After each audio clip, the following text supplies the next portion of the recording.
Estamos de volta com o programa Ciência e Consciência. E aqui ao meu lado hoje, professor Wagner Alegretti, autor da obra importante, eu considero essa obra bacana, gostosa de ler, uma primeira parte introdutória, uma segunda parte mais específica, a obra Retrocognições, um livro que eu particularmente recomendo a você, meu amigo do Ciência e Consciência. Presidente da IAC, International Academy of Consciousness, engenheiro eletrônico. Bom, Wagner, mais do que suficiente, né? A exemplo da Nancy, se eu ficar falando aqui Sim. Tudo que você tem de currículo e representa, vai o programa todo. Então vamos entrar aqui no tema de hoje, que é o estado vibracional. Bom, Wagner, eu vou pedir para você fazer uma explanação rápida do que é o estado vibracional e também contar a sua história, a sua vivência com o estado vibracional. Perfeito. Bom, primeiro, para ajudar as pessoas que são novas nesse assunto, talvez estejam vendo essa entrevista pela primeira vez, é importante dizer que o estado vibracional é uma condição energética até que algo típico, algo comum entre as pessoas, por exemplo, que experimentam a experiência fora do corpo ou que trabalham com energia, em que a pessoa sente uma vibração não mecânica, quer dizer, não é de músculos, né, vibrando, uma vibração muito intensa dentro delas próprias. Isso acontece muito quando as pessoas entram naquele estado hipnagógico, entre o estado da vigília e o adormecer mesmo. Acontece muitas vezes quando a pessoa está ali começando a sair do corpo. E claro, também é um estado que pode ser provocado pela nossa própria vontade. Existem técnicas para provocar esse estado. É a tal da onda alfa que você está falando, esse estado? Não. Onda alfa, na verdade, ela é simplesmente um estado em que os nossos neurônios eles diminuem a velocidade de disparo. Então, o comportamento global dos nossos neurônios mostra então a frequência que fica mais ou menos entre uns 7 a 12 Hz, mais ou menos. O caso do estado vibracional é separado disso. Não, mas no estado hipnagógico. No estado hipnagógico, sim, correto. O estado hipnagógico é justamente aquele estado em que as pessoas dizem, né, os pesquisadores, em que predominam as ondas alfa, apesar que sempre existem as outras ondas também.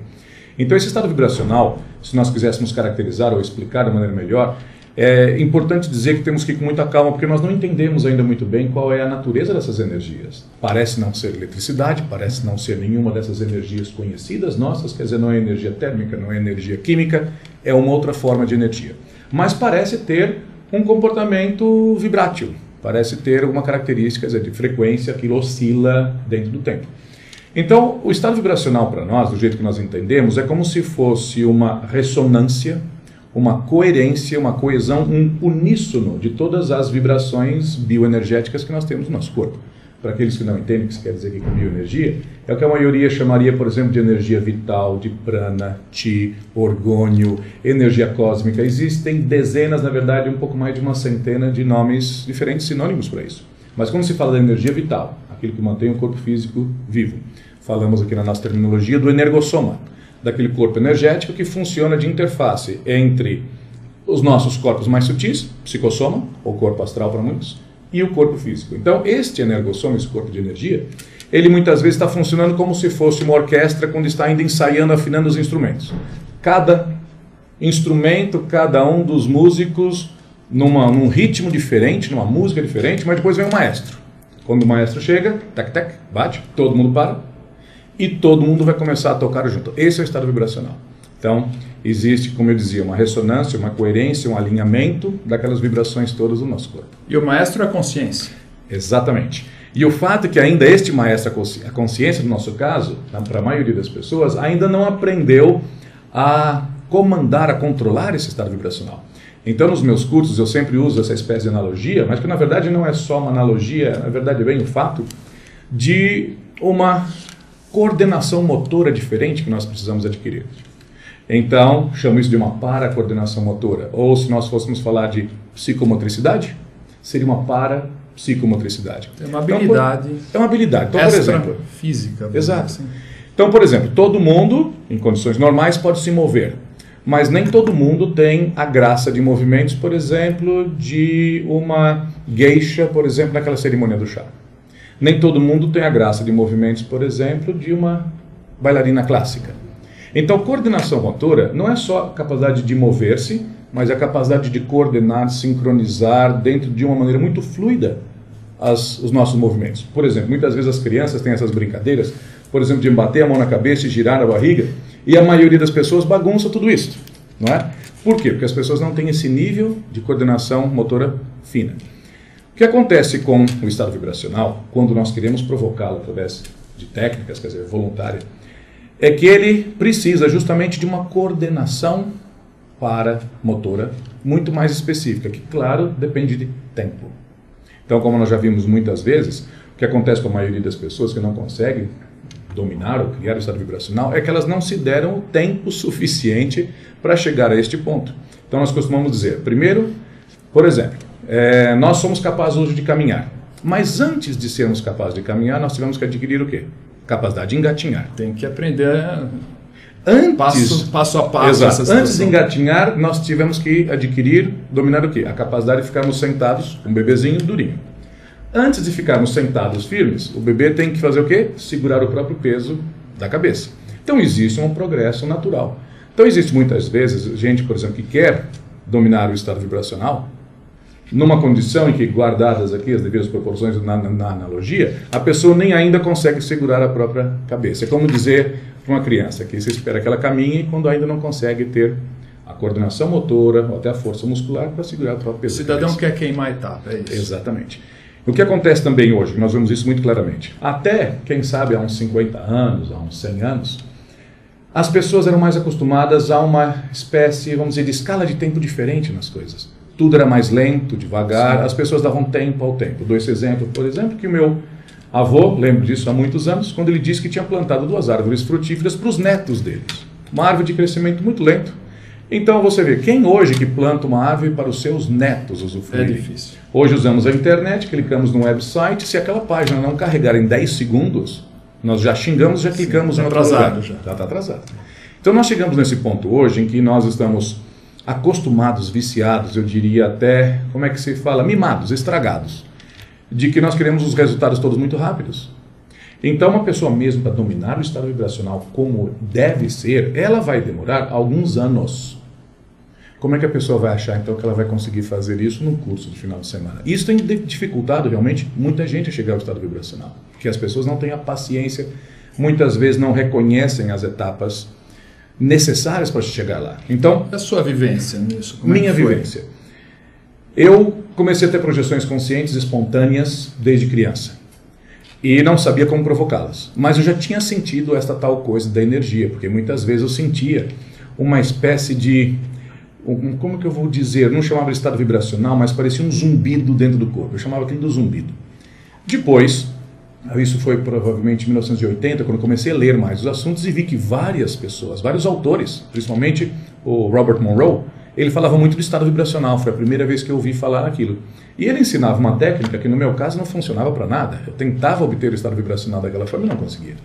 Mas o tempo foi passando, tive muito estado vibracional espontâneo, na hora de você sair do corpo, na hora de você voltar, mas ele vinha e desaparecia sozinho.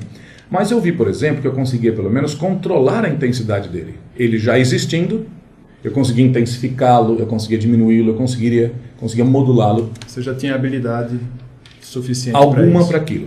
Mas foi só no começo de 82, quando conheci o professor Valdo Vieira, ele tinha acabado de lançar o livro Projeções da Consciência, comecei a participar das palestras que ele dava em São Paulo, e ele falava do estado vibracional. Até que um dia eu perguntei, como é que a gente pode provocar esse estado vibracional? Ele falou que é uma técnica de você mover a energia para cima e para baixo. E eu já tinha visto um pouco antes, ao ler o livro dele, que tinha sido uns meses antes, provavelmente final de 81, que ele colocava muitas vezes, se nós formos estudar o livro hoje, vamos ver isso. Ele diz assim, depois de ter feito trabalhos com energia, deitei-me, relaxei-me para sair do corpo. E eu ficava assim, o que é esse? O que é o trabalho? O que é esse trabalho com energia? E aquilo me deixou intrigado durante muito tempo. Até então, conhecendo o professor Valdo, conheci as técnicas. Naquela época, todos nós, muito mais eu, nós colocávamos muita ênfase no trabalho da exteriorização de energia. O estado vibracional ficava um pouco em segundo lugar. Porque a esterilização de energia era um processo muito mais assistencial para você que está fora do corpo, muito das suas ações extrafísicas são através da esterilização de energia, até comecei a ver realmente qual que era o benefício e a importância do estado vibracional. E comecei a aplicar a técnica. Bem, acho que é bom dizer que como qualquer pessoa tive exatamente as mesmas dificuldades, os mesmos tipos de desafios que todos têm. Quando você move essa energia para cima e para baixo, muitas vezes você não sente. Como é que é o acelerar aquelas dificuldades todas? Então, quando os alunos hoje falam nos nossos cursos sobre isso, nós sabemos exatamente onde que eles estão. Onde pega. Onde pega. Qual é a condição deles? Então, Wagner, tem aqui uns termos que eu gostaria que você esclarecesse para a gente. Acho importante esclarecer tudo isso para a gente caminhar. Parafisiologia, por exemplo. Energossomática. Sim. Tem mais um aqui interessante. Experimentologia. Sim. Sim. Como eu vou diferenciar tudo isso? Veja, é porque uma parte disso está naquele contexto que o professor Valdo Vieira propôs de várias subespecialidades da conscienciologia. Não é isso? Então a conscienciologia tem muitas especialidades, mais de 70 hoje, em que você tem, por exemplo, a projeciologia, o estudo das experiências fora do corpo, a dessomática, o processo da tanatologia e assim por diante. Pensenologia, enfim. Exato, aqueles vários. Então o que eu fiz com essas expressões, dentro do contexto do meu trabalho, foi classificar ou contextualizar o meu trabalho. Por exemplo, quando se fala parafisiologia, por quê? O que é fisiologia? Fisiologia é essa ciência, parte da biologia, que estuda o funcionamento do corpo de um ser vivo. No nosso caso, a fisiologia humana do corpo humano. Então não é só anatomia. Anatomia é simplesmente a parte estrutural, as partes constituintes do corpo. Mas a fisiologia é diferente. Entram os hormônios, o nosso metabolismo, então... As relações. As relações, o como funciona. Então aquela vitamina catalisa tal reação química e assim por diante. Mas claro que tudo isso é só intrafísico. Quando se fala em fisiologia, é corpo físico. Mas nós sabemos, por exemplo, que existe esse corpo energético. Desde a minha infância, saindo do corpo e vejo que tem este tal do psicossoma. E o psicossoma não respira, ele não se alimenta das coisas físicas ou mesmo densas daquela dimensão, mas ele funciona. Porque você voa, você volita, você muda a própria aparência e estrutura do seu psicossoma, então como é que aquilo funciona? Mas até certo ponto, para nós, isso ainda é uma coisa um pouco distante. Sim, o energossoma é um pouquinho mais perto de nós, e porque ele tem uma ligação, uma conexão mais direta com o corpo físico. Então, para a fisiologia, nesse caso, pelo menos dentro do que se pretende nesse meu trabalho, dessa minha pesquisa, é ver se nós podemos começar a entender um pouco melhor como funciona o energossoma. Como é que o energossoma, esse corpo energético, faz a interface com o corpo físico? A que nível? Então, desde os estudos mais antigos, por exemplo, da própria teosofia, se fala que o nosso corpo energético, que eles chamavam de duplo etérico, ele tem um contato muito direto com o corpo físico na área do sistema nervoso autônomo, o próprio sistema nervoso mais voluntário, consciente nosso, e também no sistema endócrino, as nossas glândulas. Mas, na verdade, vai muito mais do que isso tudo, porque o energossoma energiza, vitaliza cada uma das nossas células. Mas como? Então, neste contexto específico da minha pesquisa, em que envolve o estado vibracional, eu sempre tive um interesse muito grande de saber, entender como é que o paracérebro se comunica com o cérebro físico. Porque é aí que reside uma série das grandes questões que nós temos. Por exemplo, como é que nós podemos ter mais e melhores lembranças das nossas experiências passadas, vidas passadas, intermissões? Tem que ser uma memória, ou uma transferência de memória do paracérebro para o cérebro físico, porque o cérebro físico não contém essas memórias. E no meio disso, o energossoma. Energossoma como a ponte, a interface. Então, se eu faço uma projeção hoje, enquanto estou na projeção muito lúcido, volto para o corpo, não lembro de nada. Mas na noite seguinte, às vezes quando eu começo a sair do corpo e estou lúcido, eu lembro da projeção que eu tive na noite anterior, quer dizer, porque eu estou usando de novo o paracérebro, e chego à conclusão, puxa, essa informação está aqui no meu paracérebro, eu me lembro da projeção de ontem à noite. Só que eu não conseguia me lembrar disso dentro do meu corpo físico. Correto, quer dizer, tem um problema na condução da informação. Exato. E veja, isso entra também numa área filosófica muito séria, porque quando você estuda filosofia, existem muitas áreas lá das discussões em relação à consciência. Então existe isso que eles chamam do problema difícil, the hard problem of consciousness, quer dizer, qual que é o problema difícil da consciência? É um nome técnico que usaram, que é justamente como algo que é não físico, quase abstrato, se nós fôssemos usar o mundo físico como referência, tão transcendente, pode interagir, controlar algo que é tão material e tão denso. Essa é uma das grandes questões da filosofia. Aí entra justamente o energossoma, essas bioenergias e tudo mais. Mas isso ainda fica um pouco na área da filosofia e fica um pouco ainda subjetivo, que não tem nada de filosófico. As experiências que eu tenho, que você tem e terá, ou nossos próprios aqui... São objetivas. Mas minhas experiências, por exemplo, eu não posso transferi-las. Eu tenho uma convicção, prova pessoal disso, que para mim não dá nenhuma espécie de dúvida, mas eu não posso transferir isso para ninguém. E aí reside um ponto central, que é o ponto onde a ciência convencional se baseia. Como é que você prova isso para mim? Exatamente. Aí é Exatamente. O ponto. Então, claro, com o desenvolvimento da tecnologia, nós começamos a ver que hoje é mais fácil nós estudarmos o cérebro físico numa condição muito mais profunda do que era antes. Por exemplo, eletroencefalografia não é algo nada novo, tem provavelmente agora mais de 100 anos.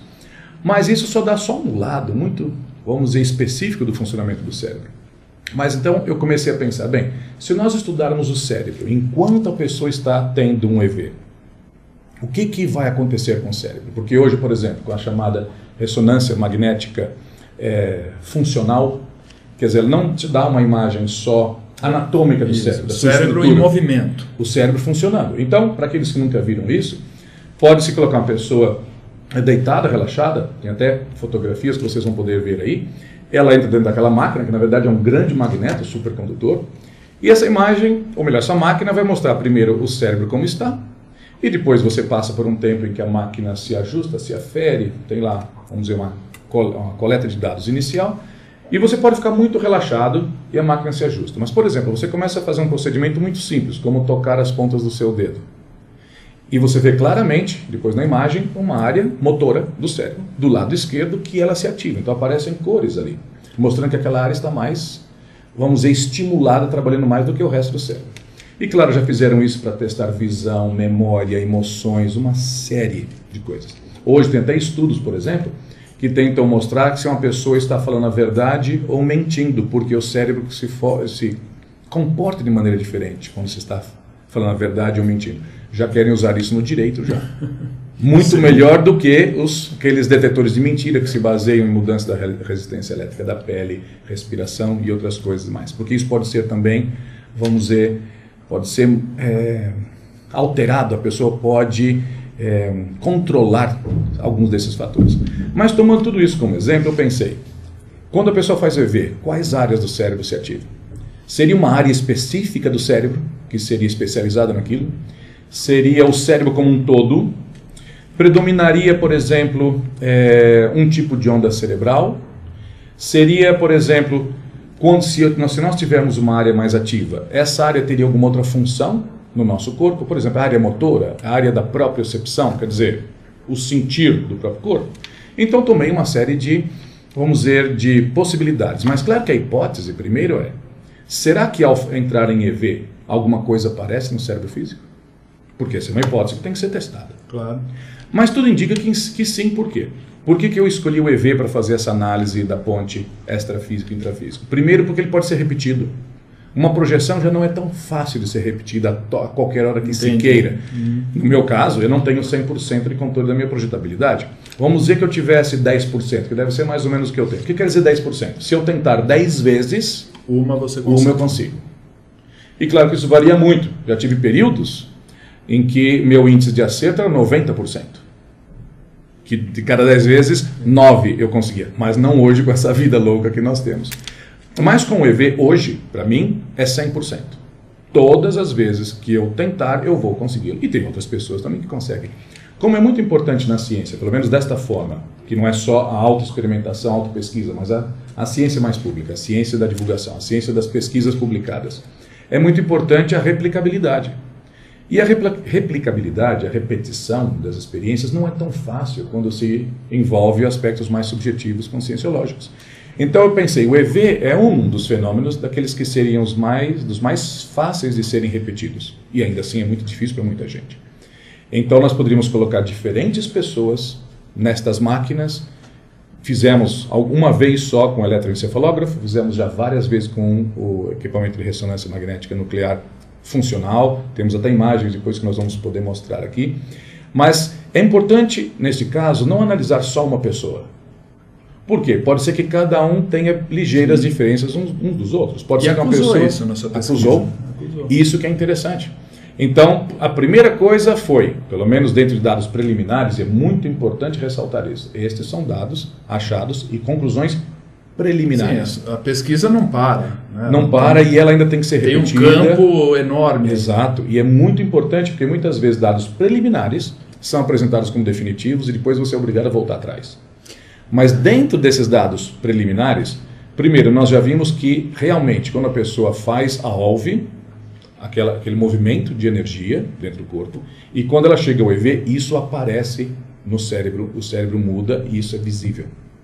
Então o que nós fizemos? Até porque nós temos muito tempo, experiência dando aula, até tentando ensinar as pessoas a fazerem EV, então eu estabeleci um protocolo em que eu faço vários procedimentos que as pessoas costumam fazer que são errados ou que são só metade do caminho para o EV. Por exemplo, estive lá dentro dessa máquina, na verdade passei horas, uma sessão de 3 horas, depois várias outras sessões menores. Eu devo ter passado já, quem sabe, pelo menos umas 9 horas dentro da máquina dessa, fazendo EV de todas as formas que você puder imaginar.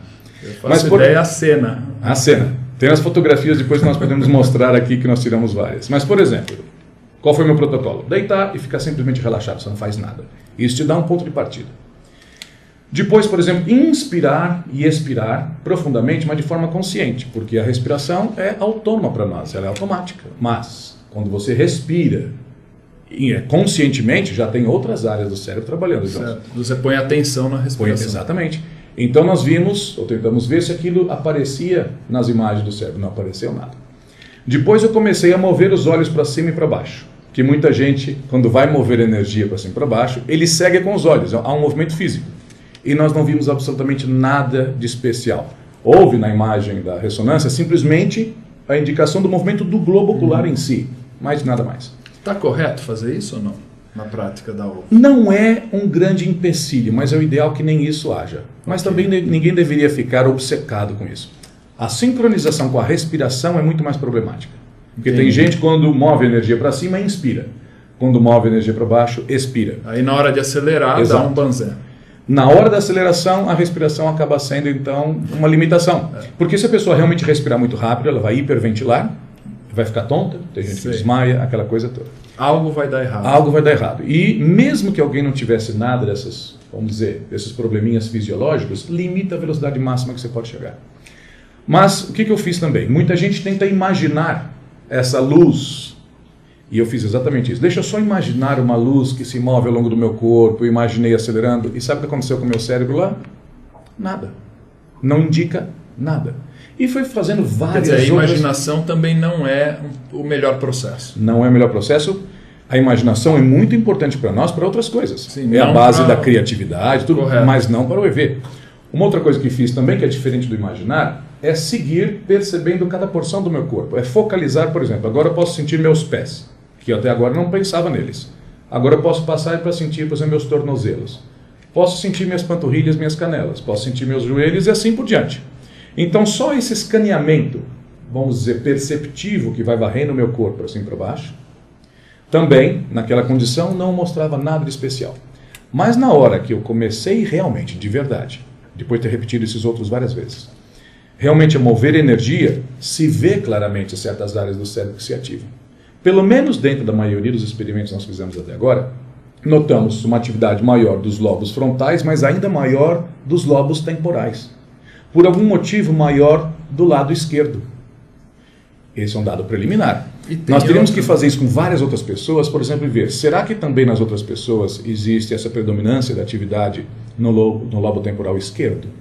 Talvez sim, talvez não. Ainda não podemos dizer. E temos que ver quais são as outras funções desta área. Mas uma coisa ficou muito clara, é que essa predominância do lobo temporal esquerdo é muito pequena, porque existe uma ativação mais ou menos geral do cérebro.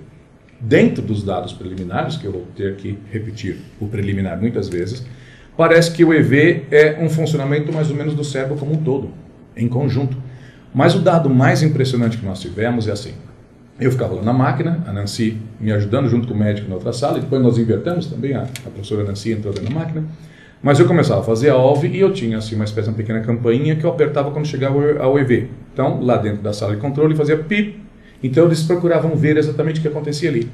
Naquele momento que eu faço o pip de que eu cheguei ao EV, não se vê nada de especial, além daquela ativação da própria OLV que já vinha criando. Mas depois de um momento em que eu parava o EV, quando eu tinha um momento de repouso pós-EV, então eu só paro, não mexo nada. Aí é que começa a aparecer uma série de atividades e, vamos dizer assim, e processos dentro do próprio cérebro. Então aí eu tenho uma curiosidade muito grande, isso nós vamos ter que falar no segundo bloco, Sim. mas que a energia ela extrapola o cérebro físico. Tem uma situação onde sai, a coloração Sim. vai além.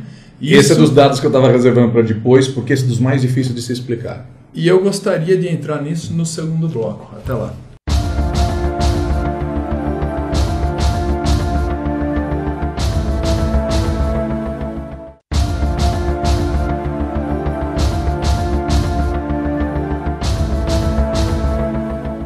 Estamos de volta com o programa Ciência e Consciência. Para você, meu amigo que está chegando agora, estou com Wagner Alegretti, autor da obra Retrocognições.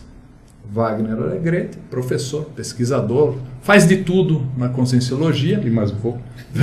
Veteraníssimo. E nós estamos falando do importante tema que é o estado vibracional, um tema basilar dentro da conscienciologia. Wagner, a história é a seguinte. Você me mostrou umas fotos, uma situação onde a coloração extrapola o cérebro físico, a questão física. Sim. Como é que você explica isso para mim? Porque tudo indica que a energia realmente ela não está contida só dentro do invólucro do corpo físico, quer dizer, da pele. E veja, mesmo como eu estava explicando antes, o que é interessante, deixa eu explicar primeiro a questão do tempo e depois do espaço, que eu acho que as duas coisas se conectam. Quando eu estava fazendo a OLV, existia uma certa ativação do cérebro, que se pode ver claramente nas imagens que nós mostramos. Mas depois que eu paro de fazer o EV e paro de fazer a OLV, se vê que pouco a pouco parece que os efeitos da energia têm uma espécie de retardo, de atraso, e até que começa a aparecer no cérebro físico. E aí se vê o cérebro como um todo, tudo muito colorido, muito ativado. Tanto que um amigo nosso, um dos médicos que nos acompanhava, que nos conseguiu, né, com a cortesia, uma ajuda muito grande de um outro amigo médico dele, ele disse, olha, vendo isso aí, me dá ainda mais vontade de fazer o EV. Ele falou, isso mostra que o cérebro fica tão ativo que provavelmente isso deve até evitar Alzheimer. E claro, o médico não assustou com tudo isso? Assustou e muito. Porque é estranho. Nós não sabemos se isso evita Alzheimer ou não, mas este médico, ele é um rapaz muito inteligente, muito culto, entende de muita coisa. A primeira coisa dele, ele disse, isso foi um artefato. Artefato quer dizer um dado espúrio, sem significado da própria máquina. Mas nós repetimos várias vezes. Ele disse, isso deve ter sido um movimento da cabeça. Então no próximo teste eu simplesmente movi minha cabeça dentro de um grau de liberdade muito pequena que tem entre aquelas bobinas, aquelas máquinas, e não dá a mesma coisa. Mas como você dizia, o mais interessante é que havia muita ativação fora do cérebro, quer dizer, no ar ao redor. Então, o médico diz, não, isso não pode ser, porque as leis da física não podem ser, vamos dizer assim, deturpadas, não podem ser, assim, quebradas dessa forma. Mas que é um dado bom para pesquisa. É um dado bom. O efeito maior dessa iluminação fora da cabeça aconteceu quando eu tentei, no complemento disso tudo, fazer uma exteriorização de energia. Então, eu já tinha feito vários EVs, eu disse para a Nancy pelo microfone, vamos tentar fazer aqui um teste com a exteriorização de energia. E aí foi muito mais intenso, foi muito mais rápido, e realmente o espaço ao redor da minha cabeça ficou todo iluminado. Agora isso é estranho por quê? Porque essa máquina de ressonância magnética nuclear funcional, ela está baseada, toda ajustada para medir a mudança do sangue, quer dizer, do sangue arterial, que é rico em oxigênio, quando ele passa para o sangue venoso, que ele é pobre em oxigênio, tem gás carbônico, e a propriedade magnética, as propriedades magnéticas do sangue mudam um pouco. Mas, quer dizer, como é que então que essa máquina conseguiu detectar mudanças de propriedades magnéticas do ar ao meu redor? É como se a energia, ou a bioenergia, tivesse alterado certas propriedades ao nível atômico, porque essas máquinas, aqui teria que se dar uma aula muito grande de física, mas essa máquina de ressonância magnética, ela funciona com um ímã supercondutor, como se vê em filme de ficção científica. Então é hélio líquido correndo lá dentro, uma temperatura muito próxima ao zero absoluto, um campo magnético tão poderoso que você não pode entrar com objetos metálicos que eles são puxados.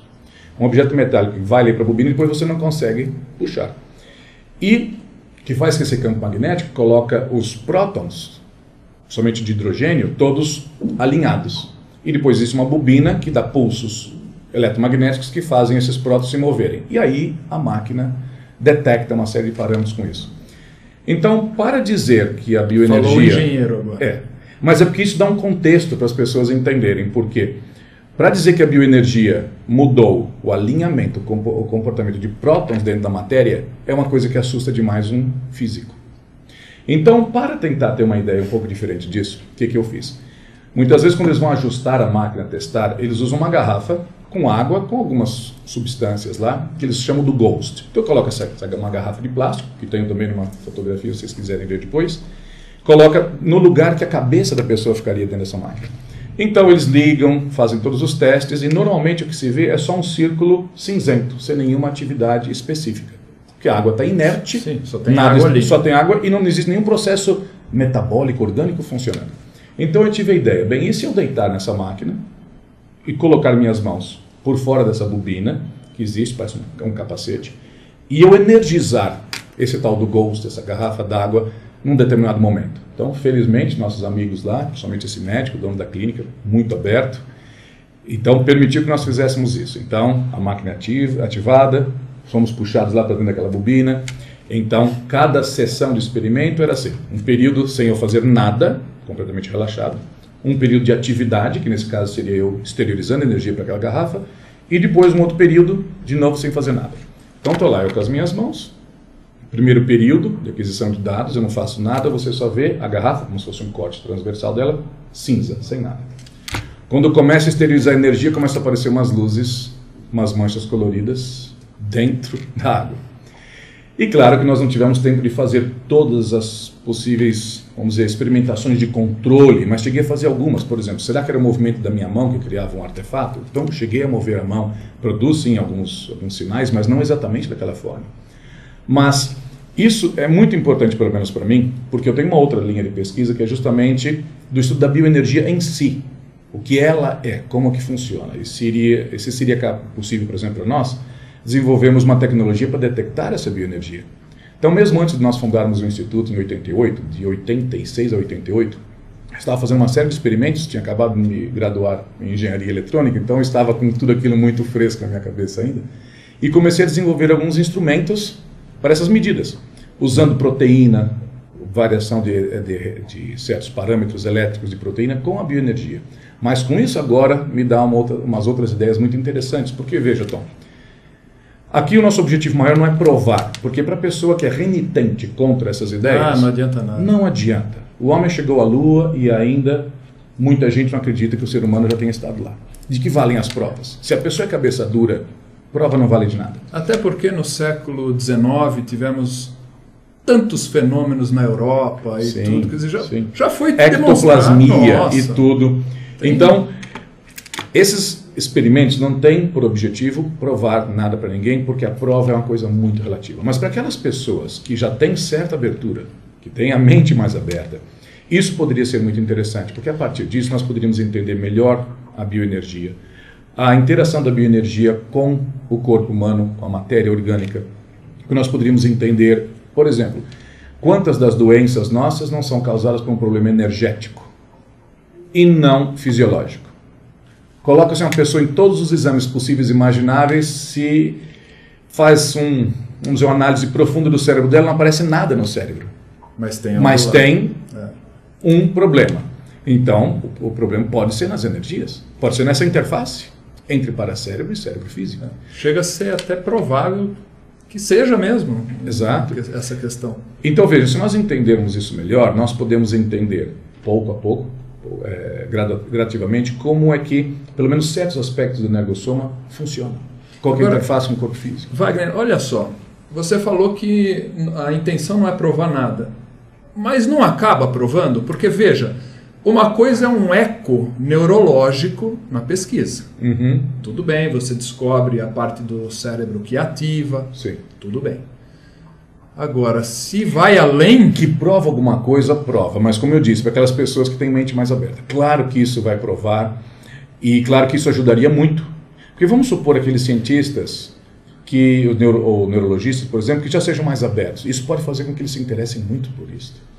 Sim, porque é um dado que vai falar, peraí. Inclusive, num dos laboratórios onde nós fizemos pesquisa desse tipo, os cientistas, os médicos lá, foram taxativos. Não acreditamos em nada dessa coisa saída do corpo. Mas eles tiveram que admitir que o estado vibracional e tudo que eu e a Nancy produzíamos lá era, vamos dizer, exigia explicação. Sim. Por quê? Porque acusa. Porque acusa algo. E aquele algo não é convencional, não se alinha nem com uma doença, nem com nada que eles conheçam. Ou seja, o paradigma deles não explica. Exato. É mais ou menos isso. É mais ou menos isso. Principalmente nesse caso, por exemplo, um dos que eu fiz que foi com eletroencefalógrafo. Na primeira vez que fiz isso, há muitos anos, o médico disse: Wagner, se eu não soubesse, não conhecesse você, eu diria que você tem epilepsia. Sendo que eu nunca tive nenhuma epilepsia na minha vida. Ele falou: seu comportamento neurológico nessas horas é completamente atípico. Nesse caso também, na hora do estado vibracional, na hora que eu estava quase saindo do corpo e tal. E mais recente, também num estudo semelhante com eletroencefalógrafo, lá os pesquisadores disseram: nós nunca vimos um cérebro humano funcionando deste jeito. Sendo que fazem esses estudos diariamente, com gente sonhando com sonho lúcido e assim por diante. Então, só esta afirmação, que não seja estado vibracional, que bioenergia não existisse. Tem que ser alguma coisa. Tem que ser alguma coisa. E isso, tem que ser o compromisso da ciência é de estudar, pesquisar e tentar explicar. O que eu quero ver é como que um cientista convencional iria explicar certas coisas destas. Agora, é interessante dizer que essa energia que nós podemos exteriorizar, absorver ou do próprio energossoma, ela não é assim tão extrafísica. Essa energia, ela está mais para o físico do que para o extrafísico. Importante. Por isso que eu escolhi justamente essa linha, porque achei que seria mais viável. É realmente a ponte, não só a ponte entre o paracérebro e o cérebro físico, mas mesmo dentro da própria ciência. Vamos extrapolar aqui. O que não é físico vai ser a consciência. É ou não é? Até certo ponto é. Eu, pessoalmente, dentro da minha forma de entender... Da consciência para baixo ali, vamos usar essa expressão, seria algo físico. Tudo é físico, exatamente. Porque da minha forma de entender é justamente essa. Eu não estabeleço essas fronteiras, essas marcas entre uma dimensão e outra, porque elas não existem. Aonde o corpo físico termina e começa o energossoma, não é uma fronteira muito bem definida. Mesmo que a matéria física ninguém entende bem ainda. Está lá agora o CERN com aquela máquina de vários quilômetros, aquele circuito, aquele anel, o Large Hadron Collider, não é isso? Que é um aparelho para colisão de partículas. E eles querem ver coisas da matéria, estados, condições que não existem hoje em dia. Não existem na condição normal. Eles querem repetir, por exemplo, condições que existiam frações de segundo depois do Big Bang. Então, quer dizer, se eles próprios estão tentando ver certos comportamentos da matéria que hoje não existem, não estão aspectos mais sutis. Exato. O problema deles é que eles não envolvem a consciência nisso. Estou usando esse exemplo simplesmente para dizer que o que nós chamamos de matéria ou energia física ainda é um grande ponto de interrogação. E nós, da Conscienciologia, somos ainda mais pretensiosos, que vamos ainda mais distantes, que queremos explicar a consciência, que é o mais complicado de tudo. Então é até interessante, porque muita gente pensa assim, até alguns dizem, mas isso aqui é muita pesquisa convencional. Eu falo, de jeito nenhum, porque o paradigma consciencial. A metodologia pode ser um pouco mais técnica, mas o objetivo é entender, por exemplo, vamos supor se nós podemos entender melhor essa neurologia ou parafisiologia do estado vibracional. Então, por exemplo, nós vamos poder medir estados vibracionais de diferentes pessoas. Uma pessoa que tenha dúvida se chega ao estado vibracional ou não, será que colocando na máquina nós podemos dizer se ela tem ou não, para ajudá-la? Por exemplo, o que mais nós podemos fazer aí? Por exemplo, nós podemos indicar ou medir quando a pessoa está na iminência de sair do corpo. Isso muitas vezes não tem tanta função para o projetor em si, mas dentro de um estudo mais científico, de vários casos para pesquisa, isso é muito importante. Se nós entendermos melhor essa ponte que nós discutíamos, será que nós podemos criar terapias para certas condições? Será que nós podemos aprofundar ainda mais a própria consciencioterapia? Então existem aplicações muito práticas, muito diretas, muito objetivas, que não são só do tecnicismo ou da eletronótica, como algumas pessoas gostam de dizer. Bom, Wagner, aí a gente só pede a você que continue nessas pesquisas, né? Porque tem muita coisa com certeza para ser pesquisado ainda. Vou ter que chamar o intervalo novamente. Claro. No próximo bloco, mais Ciência e Consciência, mais Wagner Alegretti.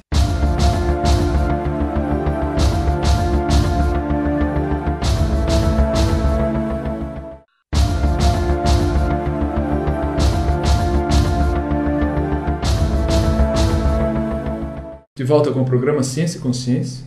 Neste terceiro bloco, para você que está chegando agora, estou com o Wagner Alegretti, que é autor da obra Retrocognições, professor, pesquisador, presidente da International Academy of Consciousness, engenheiro eletrônico, na SOCIM, na Sociedade Intrafísica. Ou pelo menos fui engenheiro eletrônico. Foi engenheiro, se afastou, fez uma reciclagem, sim, né? Sim. Em 1988. 1988, sim. Não esqueci, na outra entrevista você comentou. Foi.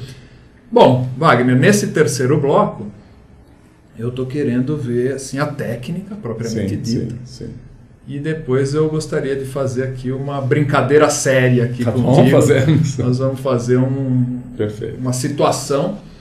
Quem estiver em casa vai poder observar e tirar suas próprias conclusões. O que eu acho que é importante dizer sobre a técnica é que a técnica foi proposta pelo professor Valdo Vieira de uma maneira muito específica, na verdade, de uma maneira muito simples. Mas que com o tempo, algumas pessoas, algumas condições começaram a mudar a técnica. Não é para se dizer que a técnica seja verdade absoluta ou intocável, mas simplesmente muitas vezes as pessoas, por não conseguir fazer a técnica correta da maneira correta, começam a tentar atalhos. Então, neste curso que eu e a professora Nancy temos dado, que inclusive já estivemos numa entrevista com você aqui, que é o Meta-Dispersidade, como nós medimos e avaliamos várias pessoas, os alunos todos, 4 vezes, nós observamos que as pessoas ainda têm muita dificuldade com o estado vibracional. Então, ninguém tinha esse dado que hoje que eu vou te dizer, que é o seguinte: de todas as pessoas do Meta-Dispersidade, que seriam uma amostra dos conscienciólogos, dos estudantes de conscienciologia, quantas pessoas você acha que chegam verdadeiramente ao estado vibracional? Então, é 10%, é 20%, é 50%, é quantos? Eu estava conversando com a Nancy, é pouca gente. É pouca gente. Numa turma muito boa, é 5%. A maioria das vezes é menos, quem sabe um pouco mais. Mas veja, vamos tomar 5% para usar um número redondo. Então, é pouquíssima gente. Temos grupos, às vezes, vamos dizer lá de 20 pessoas, 25, tem uma pessoa que faz o EV. E às vezes não depende tanto da experiência. Tem gente com poucos anos que faz o EV melhor do que outra pessoa que já está há 20 anos estudando isso tudo. Nós temos que mudar isso aí. Exato. Né? Esse cenário então, se nós temos esse fato, e os fatos, para nós, como nós sempre dizemos, o professor Valdo sempre fala, os fatos é que devem orientar a pesquisa. Então agora, por um lado, nós temos que ver assim, como é que se nós ensinamos a técnica da OLV, ou do estado vibracional? O que nós temos que aperfeiçoar? O que nós temos que corrigir? Então, como nós dizíamos antes, e a professora Nancy discutiu muitos detalhes, as pessoas variam demais a técnica. Mas é importante dizer, a técnica deveria ser aplicada corretamente, com persistência, com paciência. Quando a pessoa se tornar um expert, um fera no estado vibracional, ela pode fazer o que quiser. Aí tem o estado vibracional instantâneo ou super rápido, ela pode variar a técnica, mas vamos supor que você vai ensinar uma pessoa a nadar. O treinador não vai usar toda a experiência já adquirida, acumulada por muitos nadadores, o que é melhor. E se essa pessoa que nem sabe nadar ainda afunda, ele quer desenvolver seu próprio estilo de nadar, o que o treinador fala para ele? Bom, vai ter primeiro aprenda do jeito certo e depois você faz o que você quiser. Então existe uma maneira otimizada, segundo, claro, não é uma verdade absoluta, mas pelo menos é o resultado da acumulação de experiência de muita gente. Tem uma base. Tem uma base. Em cima dessa base vem o estilo. Exatamente. É isso que você está falando. Então o estado vibracional dito instantâneo, ele é possível sim, mas normalmente para a pessoa que já tem muita experiência. Ninguém vai pedir para um bebê sair correndo, saltando obstáculos. Uma corrida de obstáculos. Do pré-primário à universidade. Exato. Né? Tem muita coisa aí no meio. Primeiro vai engatinhar, aí vai dar os primeiros passinhos, aí vai caminhar sem cair, aí vai começar a correr, até um dia vai correr saltando obstáculos nas Olimpíadas. Assim, é uma questão prática agora. Eu estou sentado, vou fazer o EV sentado. Como é que a energia, ela vai fazer curva? Ela faz a curva naturalmente. Você é capaz de mover os dedinhos do pé, independente de você estar sentado, de pé, deitado, não é verdade? Sim. Mas claro que para as pessoas, como elas imaginam o percurso, elas têm que fazer os dois ângulos retos. Não é isso? Do tronco com as pernas e depois ali das coxas com a parte inferior das pernas. Então no joelho. Mas na verdade isso não é um problema. No início, claro, nós tentamos otimizar tudo que seja possível. Então o que eu diria para as pessoas? Fique deitada ou de pé. Eu prefiro fazer o estado vibracional de pé, na maioria dos casos. Ou se a pessoa for sentar, simplesmente que ela sente e estique um pouco o corpo. Sei. Deixa meio numa reclinado, posição quase retilíneo. Ok. Mas isso é importante só no início, porque se fala, por exemplo, muito de relaxamento. Relaxe. Isso não é assim algo tão importante, porque nós queremos chegar depois a um ponto em que fazemos estado vibracional enquanto caminhamos, enquanto estamos de pé, enquanto falamos com alguém. O que é importante é a pessoa ter a concentração, a sua atenção muito bem focalizada ou educada. A maioria das pessoas tem uma capacidade de atenção, concentração ainda muito pobre. Isso é o que dificulta a maior parte das pessoas. Então a pessoa se distrai, a pessoa não consegue focalizar. Então, quando se faz o EV, por exemplo, nós vimos isso muito no curso Meta-Dispersidade, muitas pessoas tensionam o corpo. Ao tentar fazer o EV, a pessoa vibra. Muita gente sente calor, isso mostra que o corpo físico ficou muito ativado. Muita gente tem uma palpitação ou uma aceleração do coração, uma taquicardia. Então o que eu costumo dizer é assim, o comando vem do mental som, praticamente a consciência, passa pelo psicossoma, esse comando dessa ordem deveria parar no energossoma e não vazar, transbordar para o corpo físico. Da mesma forma que ao mexer a mão direita, não se espera que a mão esquerda se mexa como... vamos dizer, cópia, como uma consequência. Ou eu mexo a direita ou mexo a esquerda. Se alguém vai mexer a mão direita e a esquerda mexe também, existe alguma coisa errada. Tem algo errado. Tem algo errado. Da mesma forma, se eu vou fazer uma ação com o meu energossoma, não precisa, não deveria afetar o corpo físico. É porque as pessoas estão acostumadas a uma manifestação muito física. Nossas ações são físicas. É o condicionamento. Por exemplo, às vezes você pede para alguém, faça um cálculo, multiplique esse número pelo outro. A pessoa faz... A concentração. Então, de que forma que a contração desses músculos te ajuda a fazer um cálculo? Você sabe que tem um advogado amigo meu, amigo mesmo, um cara que eu gosto bastante. Ele só consegue pensar, redigir, só flui o trabalho dele se ele estiver na posição. Sim. Quer dizer, já se condicionou naquela a isso. determinada posição, escrevendo. Exato. No computador, nem pensar. Já viu, por exemplo, pessoas que às vezes quando querem fazer um esforço maior para se lembrar de algo, elas também se contraem? Então a pessoa quer se lembrar de algo, ela... É interessante isso aí. O que é mesmo? É porque esse aqui é o caso que eu dizia antes numa outra entrevista, ainda do macaco. É o Pavlov. Exato. Os experimentos ainda de predominando Pavlov. demais. Então as pessoas não sabem como é fazer uma ação sem envolver o corpo físico. Agora, um projetor consciente tem menos dificuldade com isso. Porque, por exemplo, você sai projetado, você está fora do corpo. Para você voar ou volitar, você não tem que mover nenhum paramúsculo. Você só pensa em ir daqui para lá e você vai. O que ajuda muitas vezes as pessoas, por exemplo, ao exteriorizar energias, ela aplica aquele comando mental e a energia flui. Então ela começa a entender que ela pode agir sem os músculos. E é isso que é muito importante quando você vai fazer essa técnica da OLV, da oscilação longitudinal voluntária de energias. Conta pra gente agora o que você vai fazer aqui, que experimento nós vamos fazer aqui. O que eu acho que seria interessante, que complemento que já foi feito, é assim. Uma forma de testar o estado vibracional é ver o quanto que a pessoa fica defendida, selada, isolada energeticamente do ambiente. Então nós podemos fazer assim, eu te dou a dianteira. Falo para você fazer a OLV tão bem quanto possível, se possível chegar ao EV, mas quando você chegar ao EV ou ao melhor da sua OLV, quando o movimento estiver bem nítido e tão rápido quanto possível, você me dá o sinal, por exemplo, é só falar vai. Nesse momento eu vou começar a exteriorizar energias para você. E eu vou medir o quanto de energia vai sair de mim, já que estou acostumado a ter uma ideia, para aquele nível de esforço meu, quanto de energia sai como resultante. Energia que você diz, energia, cavalaria mesmo, como você falou. Exatamente. Vou colocar toda a força possível. Isso vai ser um braço de ferro energético. E aí eu vou me defender. E você vai continuar. Não tente se defender exteriorizando energias, que é o que muita gente faz, porque ao você exteriorizar energia para mim, você aumenta o acoplamento comigo, facilitando a minha esterilização de energia para você. É o que eu iria te perguntar. Como é que eu faço a defesa? É fazendo a OLV, tentando chegar ao EV, mantendo isso muito coerente, mantendo isso muito no ritmo. Porque o que acontece muitas vezes quando eu começo a exteriorizar, que é o que acontece com muita gente, é que dificulta o ritmo, parece que para a sua energia, a energia desvia para um lado, por outro, mas aí que você tem que se concentrar, e como dizemos na questão da autodefesa energética, o lema é nunca desista. Ok, vamos lá então. Aquele que desistiu primeiro é quem perdeu. Vamos Vamos fazer o experimento. Então, claro que o nosso tempo aqui é muito restrito, mas depois você diz o que você sentiu, eu vou te dizer o que eu senti, e somamos as ideias aí.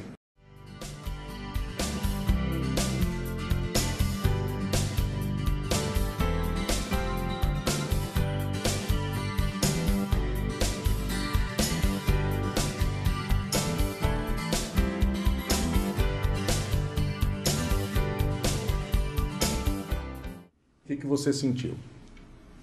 Bom, Antes, quando você começou a fazer a OV, você sentiu sua energia se movimentando? senti o movimento energético, Você levou algum tempinho? levei um tempo, achei que estava no momento apropriado para dar o sinal. Sim. Aí você deu o sinal. Aí o que aconteceu quando você deu o sinal? Que ali eu comecei a esterilizar a energia. O que você notou de diferente? Então, eu procurei manter a concentração, imaginei a palavra impenetrável, coisa que não estava nos meus planos. Eu falei, Sim, não, sim. vou me manter uma postura. E fiquei movimentando a energia. De vez em quando vinha a palavra para mim, Sim. impenetrável. Você sentiu alguma mudança, dificuldade em continuar movendo energia? A energia oscilou para os lados, o ritmo foi prejudicado, de forma que você teve que colocar mais esforço ali? Uma hora eu comecei a movimentar, ao invés dela ser retinha, ia uma espécie de um 8, Uhum. fazendo um 8. Exato. Aí eu falei, não, tem que ser reta. Exato. Eu tentei me Exato. concentrar na técnica. Uhum. Eu falei, não vou deixar ficar esse 8, não. E aí ela alinhou novamente de maneira Perfeito. reta. Eu achei bom. Achei que... É interessante. Agora deixa eu dizer o que eu percebi, o que eu senti nisso. Não é? Fiquei aguardando. E, aliás, uma coisa que eu notei que você ainda faz assim, não vou dizer demais, mas os movimentos Com a físicos, cabeça. cabeça, Eu com os percebi olhos. também. Então, quer dizer, tente fazer menos físico. É. Não há problema se uma vez ou outra há uma pequena mioclonia. Isso não atrapalha. Mas quanto menos físico, melhor. Porque você coloca mais focalizada a sua concentração, sua ação no energossoma. Porque se vai para o corpo físico é uma perda, é um desvio Sim. de resultados, de eficiência, de eficácia disso tudo. Eu Outra percebi coisa, uma movimentação assim. exato, Nesse é sentido. muito pequena. Mas às vezes você está, por exemplo, numa reunião, num almoço com outras pessoas e você quer fazer o EV. Quanto mais discreto for, melhor. Porque, por exemplo, tem um amigo que às vezes está conversando com você e ele está assim. Ó. Não dá, né? Não dá. Não dá. Isso não há forma de se estar de acordo com a nossa vida do dia a dia. Mas, quando você me disse ali para eu começar a esterilizar a energia, eu coloquei as mãos, uma aqui na frente do seu cardiochakra, outra nas costas, Essa comecei a nem esterilizar. percebi.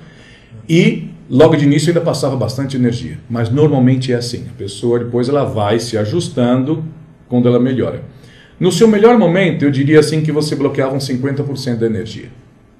Mas é interessante que a sua cabeça fica melhor defendida, por exemplo, que o seu cardiochakra. Seu cardiochakra, pelo menos hoje, nessa condição, era o ponto mais vulnerável. Claro que eu não fiz um escaneamento no seu corpo inteiro, entende? Mas comparando aqui e aqui, sua cabeça ficou muito mais defendida do que no cardiochakra. Interessante. Agora, o que é interessante também dizer? Um resultado de 50%, que é aproximado, claro, subjetivo, mas um pouquinho mais objetivo aqui. Parece um resultado pequeno, mas, por exemplo, para a sua autodefesa perante uma Concierge, vale muito mais do que 50%. Por quê? Porque nós dois estamos na mesma dimensão. Então já existe uma predisposição para os dois lados muito maior.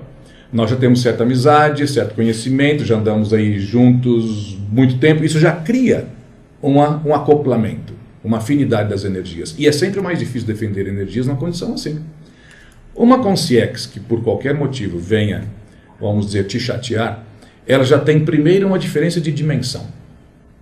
Você tem que fazer a ponte entre dimensões. Esse é o primeiro problema dela. E é uma barreira. É uma barreira, natural. Outra coisa é que tem que fazer um acoplamento com você, que nem sempre é tão fácil, porque a sua pensanidade pode ser muito diferente dela e tal. Quer dizer, um EV desse que você faz hoje, para a maioria das Concierges, é mais do que suficiente. Então, o que acontece na condição como essa que eu sempre digo é, provavelmente em 90% dos assédios possíveis e imagináveis, você só vai ficar assediado se deixar. Entende que uma boa notícia quase sempre traz uma responsabilidade também. É uma boa notícia. É uma boa notícia. Estou recebendo. Então pensa assim, o dia que você notar que está assediado ou semi-assediado, é porque deixou, é porque permitiu. Não tem desculpa. Não tem desculpa. E mesmo que você notou, é assim, antes tarde do que nunca. Notou? Faz o EV. Também é positivo, porque notou. Exato. Agora veja, o que às vezes é muito difícil dizer é quanto tempo você vai precisar de EV. Às vezes 3 minutos, de OLV, por exemplo, resolve. Às vezes você tem que passar 3 horas. Sim. E o que não pode acontecer nunca aí é a preguiça, que é uma forma de autocorrupção. Então, se você nota alguma interferência, você tem que trabalhar com energias até resolver aquilo. Agora, se isso for custar a noite inteira, que custa? sem dormir, que custe. Porque a autocorrupção, não, eu vou dormir, amanhã eu acordo melhor, vai ser tudo melhor. Isso é autocorrupção. Uma questão que ficou, a Nancy tinha me dado feedback da soltura. Sim. Né, do energossoma, ela gostou da soltura do meu energossoma. O processo agora foi invertido. Ao invés de soltar, eu tive que segurar o energossoma. Exatamente, exatamente. Agora, o que é interessante, em algumas técnicas que nós fazemos dentro do curso de Dispersidade, nós notamos que algumas pessoas têm essa, vamos dizer, liberação de energia, mesmo espontânea, muito maior do que outras. Tem algumas pessoas que elas têm uma energia menos coesa. Traduzindo em miúdos, é muito fácil tirar a energia dessas pessoas se nós quisermos. São poucas as pessoas assim, mas ainda assim, quase sempre ou sempre nós as alertamos dizendo, olha, no seu caso, é muito importante que você aprenda o estado vibracional, é importante para todos, mas no seu caso é ainda mais importante, porque senão você vai acabar perdendo energia em muitas situações com pessoas ou em certos lugares. Wagner, mas não tem um paradoxo aí? Se eu tenho facilidade na soltura, como eu posso também ter uma boa defesa? Não tem paradoxo nenhum. Como é que é essa história? Porque é justamente isso que nós queremos. Nós queremos ser pessoas energeticamente expandidas, desbloqueadas, no maior nível possível de contato com o resto do universo. Quer dizer, nós não podemos ser energeticamente autistas. Quanto mais aberto, conectado, mais energia você absorve, mais energia você exterioriza. Mas claro que essa tem que ser uma abertura lúcida e sempre muito bem monitorada. Porque na hora que é necessário, você se fecha. Ok. Veja, nós estamos sempre respirando, não é isso? Ar entra, ar sai, gases entram, gases saem. Mas se houver aqui uma fumaça tóxica que você nota, o que você faz? Segura o ar. Então eu não posso dizer para uma pessoa que você deveria parar de respirar porque de vez em quando tem alguma coisa tóxica no ar. É imprescindível para a nossa existência o intercâmbio de energias com o meio ambiente. Quanto mais energia nós trocamos, melhor para nós, para a nossa manifestação, para a nossa saúde. Mas existem situações em que nós devemos realmente selar, fechar completamente. Então, a pessoa que tenha controle da sua energia, ela se abre ou se fecha ou fica em qualquer ponto intermediário de acordo com a necessidade. É isso que se quer ter. Bom, a entrevista, Wagner, foi interessantíssima, das melhores mesmo. Te agradeço. Eu que agradeço pela oportunidade. A Nancy também. Gostaria agora de abrir um espaço para você. Se você quiser falar da instituição da qual você preside, enfim, o espaço está aberto. Perfeito. Olha, tem tanta coisa para falar, mas talvez dizer, dentre tantas coisas possíveis, talvez convidar as pessoas para um evento que nós vamos ter nesse ano, de 2010, no nosso campus da IAC, em Évora Monte, em Portugal, vai ser em outubro, onde nós vamos ter uma série de cursos, uma série de eventos junto com a OIC, a Organização Internacional da Consciência Terapia.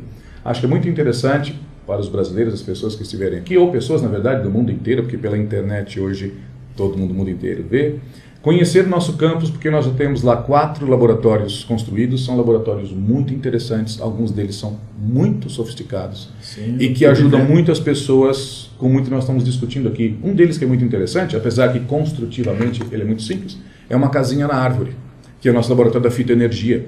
Muitas vezes tivemos casos de pessoas que tinham muita dificuldade para sentir energia, mas que lá sentem energia, porque quando a pessoa fica abraçada pela árvore, numa casinha que ela fecha os olhos, relaxa, não tem as distrações, ela pode sentir e fazer essa, vamos dizer, afinização muito grande com a energia da árvore. O caso também do projetário, que é o ambiente ideal, pelo menos tão ideal quanto possível para facilitar a pessoa a saída do corpo. E também o nosso laboratório da Cosmoconsciência, que é um que tenta facilitar realmente essa expansão da consciência, que nós fizemos agora recentemente. Trouxemos do Japão um mini planetário. Então ele projeta na abóbada, que é um laboratório semisférico, uma fotografia do céu, uma fotografia real do céu. Então você deitado, você vê como se você estivesse realmente no espaço exterior, favorecendo a pessoa a deixar de pensar na sua vida do dia a dia, aquela vida de macaco, como nós sempre falamos, uma vida, quem sabe, um pouco mais de consciência. Bom, Wagner, eu só posso reforçar o agradecimento que fiz a você e ao meu amigo do Ciência e Consciência. Próxima semana, mais programa Ciência e Consciência, mais Conscienciologia para você. Até lá.